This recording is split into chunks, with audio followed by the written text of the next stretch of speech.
దశాబ్ది ఉత్సవాలకు ఆహ్వానిస్తారు అని కాంగ్రెస్ పార్టీని మా గౌరవ ముఖ్యమంత్రి రేవంత్ రెడ్డి గారిని ప్రశ్నిస్తే దయ్యాలు వేదాలు వల్లించినట్టుగా ఉంది. ఎందుకంటే గతంలో కేసీఆర్ నాయకత్వంలో కుటుంబ సమేతంగా హరీష్ రావు గారు సోనియా గాంధీ గారి నివాసానికి పోయి కాళ్ళు మొక్కొచ్చాడు. ఈ ఫోటో చూస్తున్నారు, హరీష్ రావు గారు ఉన్నారు దీంట్లో. కుటుంబ సమేతంగా అంటే తన సతీమణి, తన కొడుకు, అందరు కూడా కేసీఆర్, హరీష్ రావు, కేటీఆర్, కవిత, వాళ్ళ పిల్లలు, ఇట్లా మొత్తం సకుటుంబ సపరివారంగా సోనియా గాంధీ గారి దగ్గరికి నివాసానికి వెళ్లి కాళ్ళు మొక్కొచ్చినటువంటి హరీష్ రావు, నువ్వు మా ముఖ్యమంత్రిని ఏ విధంగా ప్రశ్నిస్తున్నావు? ఏ హోదాలో సోనియా గాంధీ గారిని దశాబ్ది ఉత్సవాలకు పిలుస్తారని చెప్పి మాట్లాడుతున్నావు? ఇది తెలంగాణ సమాజం అంతా కూడా ఈరోజు బాధపడుతుంది. నీ యొక్క మాటలకు, నీ యొక్క వ్యవహారం చూసి తెలంగాణ సమాజం ఈరోజు ఎంత బాధపడుతుందంటే సిగ్గుతో తల ఉంచుకోవాలి. హరీష్ రావు, నువ్వు చేసిన పని ఏంది? తెలంగాణ రాష్ట్రం గురించి ఒక దేవత అయినటువంటి సోనియా గాంధీ గారి గురించి ఏ విధంగా మీరు ఆహ్వానిస్తారని చెప్పి మాట్లాడుతున్నావు? ఇది చాలా దారుణం. ఎందుకంటే సోనియా గాంధీ గారు లేనిదే తెలంగాణ రాష్ట్రం రాలేదు. ఈ తెలంగాణ రాష్ట్రంలో విద్యార్థుల యొక్క ఆత్మ బలిదానాలు జరగొద్దని, తెలంగాణ ప్రాంతానికి బీడుబారిన భూములకు నీళ్లు రావాలని, నిధులు రావాలని ఒక ఎస్సీ ఎస్టీ సప్లాన్ తీసుకొచ్చినాం. గతం లోపల పేద వర్గాల వాళ్ళు అభివృద్ధి చెందాలని, మైనార్టీలు అభివృద్ధి చెందాలని ఒక 4% రిజర్వేషన్ తీసుకొచ్చినాం. ఈ విధంగా నిధులు తీసుకురావాలని, నిరుద్యోగ యువకులకు తద్వారా ఉద్యోగాలు ఇవ్వాలని సోనియా గాంధీ గారు నీళ్లు, నిధులు, నియామకాలు తెలంగాణ రాష్ట్రంలో రావాలని 16,000 కోట్ల రూపాయల సర్ప్లస్ బడ్జెట్తో కూడినటువంటి కొత్త తెలంగాణ, వైబ్రెంట్ తెలంగాణ రాష్ట్రాన్ని ఇస్తే నువ్వు ఈరోజు సోనియా గాంధీ గారిని ప్రశ్నించే స్థాయి లోపల ఉన్నావంటే చాలా బాధాకరం. అసలు మీరు చేసిన పనేంది? ఈరోజు 6-7 లక్షల కోట్ల రూపాయల అప్పులు చేసి రాష్ట్రాన్ని అధోగతి పండించి జీతాలు కూడా సకాలంలో ఇవ్వలేక 15 తారీఖు 20 తారీఖు మీరు జీతాలు ఇస్తుంటే మా ముఖ్యమంత్రి రేవంత్ రెడ్డి గారు ఫస్ట్ రోజే జీతాలు ఇచ్చే ప్రక్రియను ప్రారంభిస్తే మీరు ఈ విధంగా తెలంగాణ ద్రోవులను తీసుకొచ్చి మంత్రివర్గంలో కూర్చోబెట్టుకున్నారు. ఇతర పార్టీల నుంచి గెలిచిన ఎమ్మెల్యేలని మీ యొక్క మొట్టమొదటి ప్రభుత్వంలోనే ప్రమాణ స్వీకారం చేయించినటువంటి ఘన చరిత్ర మీది. అలాంటి చిన్న సాయం చేసినా సరే తెలంగాణ వాళ్ళు ఒక పూట అన్నం తింటే కూడా యాద్ చేసుకుంటాం. పలానా వాళ్ళు ఇంటికి పోయినాము, ఆకలి ఏంది, టైంకి అన్నం పెట్టిరని యాద్ చేసుకుంటాం. అది మన తెలంగాణ సంస్కృతి. ఒక సంపన్న తెలంగాణ రాష్ట్రాన్ని ఇస్తే నువ్వు ఈ విధంగా అగౌరవపరిచే విధంగా మాట్లాడడం అనేది చాలా బాధాకరమైన విషయాన్ని తెలియజేస్తూ సోనియా గాంధీ గారిని తెలంగాణ దేవతగా తెలంగాణ ప్రజానికం ఎక్కడికి వెళ్ళినా సరే గౌరవిస్తున్నటువంటి సందర్భం. తను ఈ సమయం లోపల మన రాష్ట్రానికి రావడమే ఒక పెద్ద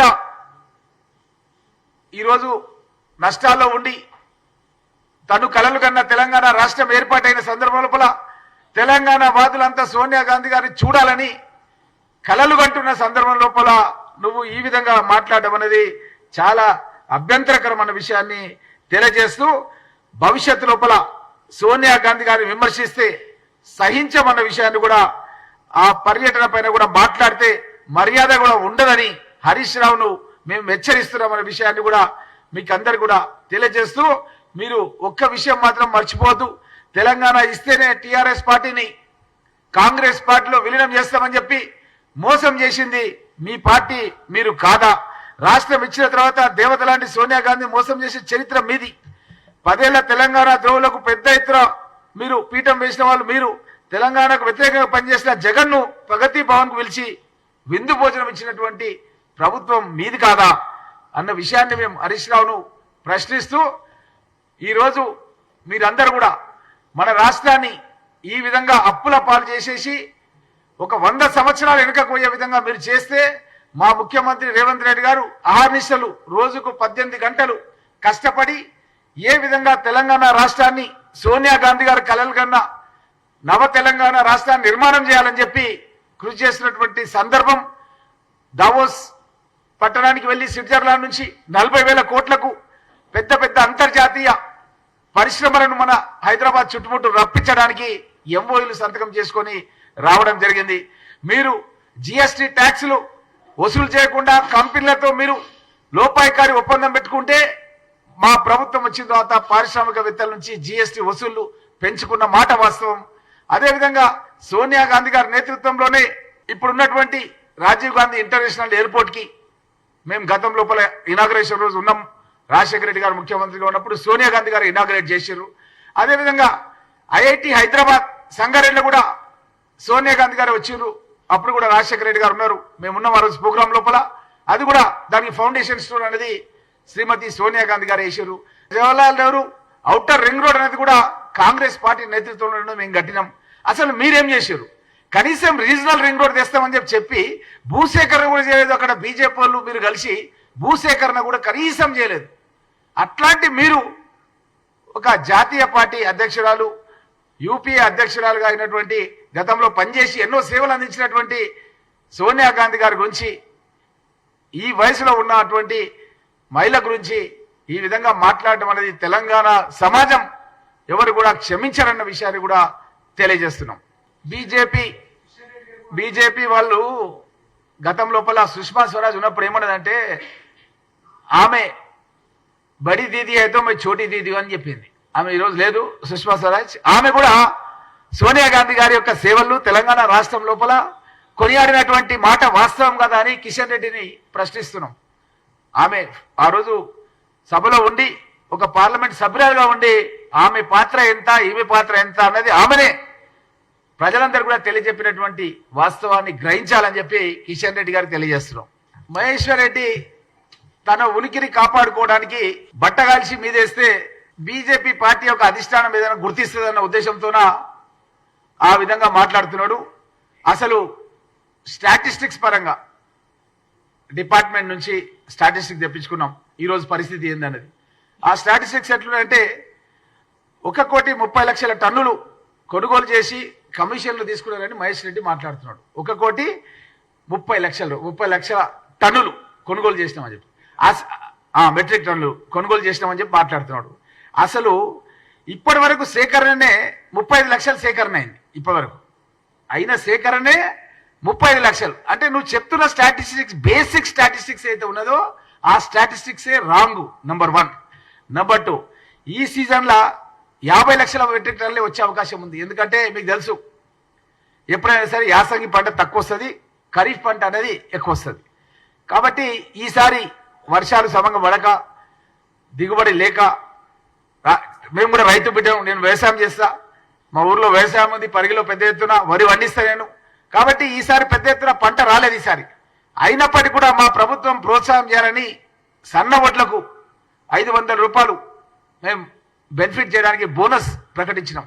అంటే ఇది స్టార్టింగ్ అన్నమాట. మరి భవిష్యత్తు లోపల దొడ్డు వడ్లకు కూడా ఇస్తాం. నేనేమంటున్నా అంటే ఈ బీజేపీ కానీ బీఆర్ఎస్ కానీ గతంలో ఏమన్నాడు, ఒరి వేస్తే ఒరే అన్నాడు ముఖ్యమంత్రి అప్పుడు కేసీఆర్. అప్పుడు మా నాయకుడు రేవంత్ రెడ్డి గారు డ్రోన్ కెమెరాలు పెట్టి ముఖ్యమంత్రి సొంత ఫామ్ హౌస్ లోపల ఆయన వరి వండిస్తున్న విషయాన్ని తీసుకొచ్చి ప్రజలకు, రైతులకు భరోసా ఇచ్చి మీరు వరి పంట వండియండి, కేసీఆర్ ఫామ్ హౌస్ ముందనే ఒడ్లు దింపుదాం మనం అని చెప్పి ఆ రోజు రైతులకు బాసటగా నిలిచిండు ప్రతిపక్ష నాయకుడు ఉన్నటువంటి మా రేవంత్ రెడ్డి గారు. మరి వీళ్ళు ఏం చేశారు కేసీఆర్ వాళ్ళంటే, మేము ప్రధానమంత్రి కార్యాలయానికి పోయి ప్రధానమంత్రి ఇంటి దగ్గర పోయి ఒడ్లు మొత్తం గుమ్మరిస్తాం తెలంగాణ నుంచి అని చెప్పి అన్నారు. చాలా సంతోషపడ్డాం.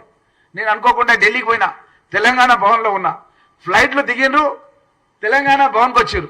తెలంగాణ భవన్ అంటే ఏంది? మన ఇల్లది. మనం ఇక్కడ నుంచి అక్కడికి పోతే అక్కడ ఉంటాం మనం, తెలంగాణ ఎమ్మెల్యేలు మంత్రులం. తెలంగాణ భవన్లో మీటింగ్ పెట్టారు మొత్తం మంత్రులు, ఎమ్మెల్యేలు, సీఎం. 10-11 గంటలకు స్టార్ట్ చేసారు, 2 గంటలకల్లా పని చేసేసారు. మీరు ఒక్కసారి మీరు వీడియో క్లిప్పింగ్ పత్రికా మీద తెచ్చుకోండి. ఎందుకంటే మన తెలంగాణ భవన్లో మన ఆఫీసులో ఉన్నాయి, అన్నీ మన వాళ్ళని కనుక్కోండి. వీళ్ళు ఎక్కడ చేస్తామని చెప్పారు? ప్రధానమంత్రి కార్యాలయం ముందు చేస్తామన్నారు. ప్రధానమంత్రి ఇంటి ముంగల చేస్తామని చెప్పారు. ప్రధానమంత్రి ఇంటి ముంగల పోలే, కార్యాలయం పోలే, పీయూష్ గోయల్ కలవలే, ఎవరు కలవలే. కేవలం మన తెలంగాణ భవన్లో టెంట్లు వేసుకొని ఆడ 10-11 గంటలకు స్టార్ట్ చేసి కేవలం 3 మాట్లాడారు. నేనున్నా రోజు అనుకోకుండా తెలంగాణ భవన్ మొత్తం గమనించిన 2 గంటలకే క్లోజ్ చేసి పడేసారు. అంటే వీళ్ళు చేసే కపటం అనేది ఈ విధంగా ఉంటుంది. వాళ్ళు పెట్టే రైతు వ్యతిరేక చట్టాలకు చార్టెడ్ ఫ్లైట్లో పోయి అక్కడ మద్దతు తెలిపి ఇక్కడ నుంచి వాళ్ళ ఎంపీలు చార్టెడ్ ఫ్లైట్లలో పోయి అక్కడ రైతు వ్యతిరేక చట్టాలకు మద్దతు తెలిపి మా నాయకుడు రాహుల్ గాంధీ గారు రైతుల పక్షాన రైతు సంఘాల పక్షాన పోరాటానికి మద్దతు తెలిపి అరెస్ట్ కాబడ్డాడు. ప్రియాంక గాంధీ కూడా అరెస్ట్ కాబడ్డాడు. కాబట్టి రైతుల పక్షాన పోరాటం చేసిన పార్టీ కాంగ్రెస్ పార్టీ, మా నాయకుడు రాహుల్ గాంధీ గారు. వీళ్ళు చేసింది ఎవరు ఏం లేదు. గతంలో కూడా ₹1,00,000 ఏకకాలం లోపల దీర్ఘకాలిక రుణాలకు స్వల్పకాలిక రుణాలకు మాఫ్ చేసినాం. కానీ మేము చెప్పినప్పుడు ఏం చెప్పినామంటే రుణమాఫీ చేస్తామని చెప్పినాం గతం లోపల. ఇక్కడ రాజశేఖర రెడ్డి గారు ఉన్నారు, అక్కడ మన్మోహన్ సింగ్ గారు ఉన్నారు ప్రధానమంత్రిగా. కానీ అప్పుడు చెప్పినప్పుడు మేము సపరేట్గా ఏం చెప్పలే. మేము ఓన్లీ క్రాప్ లోన్స్ చేస్తాము, దీర్ఘకాలిక చేయమని చెప్పలే. ఇప్పుడు కూడా అదే చెప్తున్నాం. మేము ఈ రోజు స్టార్ట్ చేసినాం. మీరు ఒక 6-7 లక్షల విధ్వంసం చేసినప్పటికీ కూడా సన్న ఓట్లతో, ఎందుకంటే సన్న ఓట్లు ఎందుకు అంటున్నామంటే ఈరోజు హాస్టళ్లలో కానీ ఈరోజు ఫేర్ ప్రైస్ షాప్లలో కానీ మేము సన్న బియ్యం ఇస్తున్నాం. సన్న బియ్యం పండించే రైతులను ఎంకరేజ్ చేయాలనే ఉద్దేశంతోనే మేము సన్న ఓట్లతో స్టార్ట్ చేసినాం. మా డిప్యూటీ సీఎం గారు చెప్పారు, బట్టి విక్రమార్క గారు, తుమ్మల నాగేశ్వరరావు గారు చెప్పారు, అగ్రికల్చర్ మినిస్టర్ గారు. మేము స్టార్ట్ చేసినాం దీంతో. భవిష్యత్తులో దాన్ని కూడా ఎక్స్టెండ్ చేస్తామని చెప్పినాం. కానీ వీళ్ళు ఒరేస్తేనే ఊరి అంటే మాట్లాడిన బీజేపీ మాట్లాడిన వాళ్ళు వంట పండిస్తూ మమ్మల్ని పండియొద్దు అని చెప్పినటువంటి వాళ్ళు ఈ రోజు ఈ విధంగా అవాకులు చివాకులు వెళ్తే తెలంగాణ రాష్ట్రంలో ఉన్న రైతులు ఎవరు కూడా ఈ యొక్క బీఆర్ఎస్ పార్టీని ఎవరు కూడా పట్టించుకునే పరిస్థితి లేదు. ఎక్కడికి పోయినా సరే రైతులంతా కూడా ముఖ్యమంత్రి గారు చెప్పారు 15 ఆగస్టు రోజు ప్రతి పల్లెలో కూడా ప్రతి గ్రామ పంచాయతీలో కూడా జెండా ఎగురుతుంది, జాతీయ జెండా. ఆ ఎగిరే లోపలనే తప్పకుండా ₹2,00,000 రుణమాఫీ చేస్తామని చెప్పినారు. ఇప్పుడే నేను ముఖ్యమంత్రి గారితో పాటు బుద్ధ పూర్ణిమ ఉత్సవాల లోపల మారేడుపల్లికి పోయించినాను. మాకు ముఖ్యమంత్రి గారు అదే చెప్పారు, ఎట్టి పరిస్థితుల్లో మనం ₹2,00,000 15 ఆగస్టు లోపల వేయాలి. అదే నెంబర్ 1 ప్రయారిటీ మనకు అన్నిటికంటే ముందు రైతుల యొక్క అభివృద్ధి మన యొక్క నినాదం.